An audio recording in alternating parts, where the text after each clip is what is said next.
ก็ក្រាបទៀតហើយជាមួយ AK7 ព្រឹត្តិការណ៍ Fairy Gift ពី AK7 ចែកកាដូហ្វ្រីចំនួន 1000 រង្វាន់ 1000 រង្វាន់ជួបជាមួយសិល្បករសិល្បការនីដ៏មានប្រជាប្រិយភាពជាច្រើនដួងដូចជាតារាចម្រៀងរូបស្រស់សម្លេងស្រទន់អែមស្ដាប់ហើយលងអារម្មណ៍នោះគឺ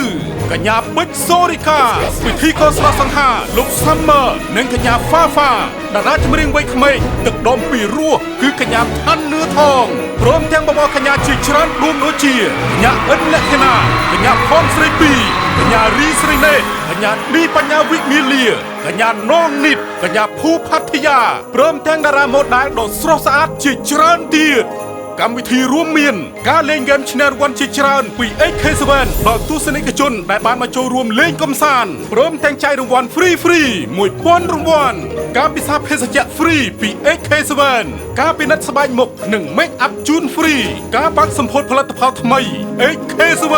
ការតាំងលក់ផលិតផល AK7 តម្លៃ 10000 រៀលចំនួនមានកំណត់ព្រមទាំងការរំលែកកម្សាន្តការដើរបង្ហាញម៉ូដនិងការលេងហ្គេមសប្បាយៗជាច្រើនទៀតកុំភ្លេចណា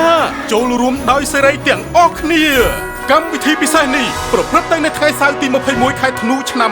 2024នេះទីតាំងស្ថិតនៅផ្សារទំនើប K-Mall វែងស្រេងវេលាម៉ោង 13:00 នាទីតទៅនាំមកជូនដោយ